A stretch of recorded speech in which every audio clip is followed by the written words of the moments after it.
ਤਬਦੀਲੀ ਸਰਕਾਰ ਦੇ ਰੋਜ਼-ਰੋਜ਼ ਜਿਹੜੇ ਨਵੇਂ ਅਸੀਂ ਕਾਰਨਾਮੇ ਦੇਖ ਰਹੇ ਹਾਂ ਉਹ ਤੁਸੀਂ ਵੀ ਸੁਣਦੇ ਰਹਿੰਦੇ ਹੋ ਤੇ ਅਸੀਂ ਵੀ ਵੇਖਦੇ ਰਹਿੰਦੇ ਹਾਂ। 1 ਸਾਲ ਦੇ ਅੰਦਰ ਇਸ ਹਕੂਮਤ ਨੇ ਆਵਾਮ ਦਾ ਮਹਿੰਗਾਈ ਦੇ ਨਾਲ ਜੋ ਹਾਲ ਕੀਤਾ ਹੈ, ਜਿਤਨੀਆਂ ਇੱਥੇ ਖਾਣ ਪੀਣ ਦੀਆਂ ਚੀਜ਼ਾਂ ਹਨ ਉਹਨਾਂ ਦੇ ਰੇਟਸ 50 ਤੋਂ 100% ਤੱਕ ਵੱਧ ਚੁੱਕੇ ਨੇ। ਡੀਜ਼ਲ ਪੈਟਰੋਲ ਦੀਆਂ ਕੀਮਤਾਂ ਤਕਰੀਬਨ 50% 1 ਸਾਲ ਦੇ ਵਿੱਚ ਵੱਧ ਚੁੱਕੀਆਂ ਹਨ। ਡਾਲਰ ਕਿੱਥੇ ਦਾ ਕਿੱਥੇ ਤਬਦੀਲੀ ਸਰਕਾਰ ਦੀ ਮਿਹਰਬਾਨੀ ਦੀ ਵਜ੍ਹਾ ਤੋਂ ਪਹੁੰਚਿਆ ਹੈ ਉਹ ਵੀ ਤੁਹਾਡੇ ਤੋਂ ਢਕਿਆ ਛੁਪਿਆ ਨਹੀਂ। ਲੇਕਿਨ ਅੱਜ ਦੀ ਵੀਡੀਓ ਅਸੀਂ ਜੋ ਤੁਹਾਨੂੰ ਦਿਖਾ ਰਹੇ ਹਾਂ ਇਹਦੇ ਵਿੱਚ जितने भी टूल प्लाजा हैं, अगर असं ये देखिए जो तुम ये देख रहे हो टोल प्लाजा, असी इस टाइम खड़े हाँ राजोवाल और साड़ी बैक साइड जो है इलाहाबाद। मैं इस टाइम निकलिया मैं लाहौर तू और लाहौर तू पहले पाकपतन तक सिर्फ एक टोल प्लाजा होंदा सी, लेकिन इस टाइम और टोल प्लाजा होंदा सी कसूर तू लाहौर असी जदों जाने हैं।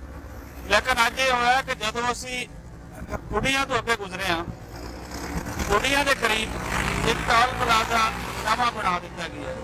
ਉਹਦੇ ਤੇ ਜਿतने गुजरन वाले हैं ਉਸ ਦੀ ਉਹ ਫੀਸ ਪੇ ਕਰ ਰਹੇ ਹਨ। ਲੇਕਿਨ ਜਦੋਂ ਅੱਗੇ ਗੁਜ਼ਰੇ ਇਲਾਹਾਬਾਦ ਤੋਂ ਅੱਗੇ ਇੱਕ ਨਵਾਂ ਹੋਰ ਟੋਲ ਪਲਾਜ਼ਾ ਉਹ ਸਾਨੂੰ ਉਡੀਕ ਰਿਹਾ ਸੀ।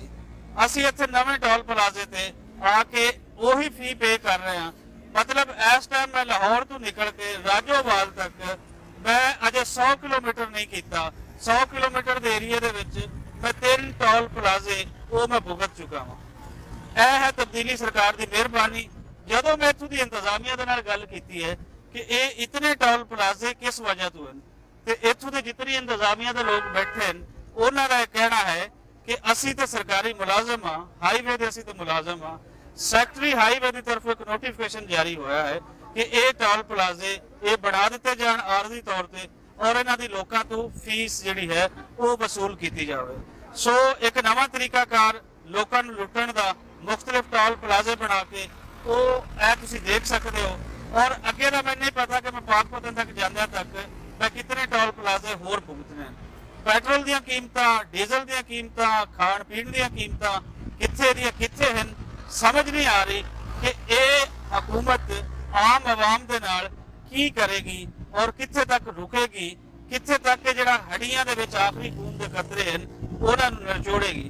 मैं अपने कैमरामैन नूं कहांगा कि मजीद इन्हें फोकस करके दिखाण कि इत्थे की हो रही है। बहुत शुक्रिया।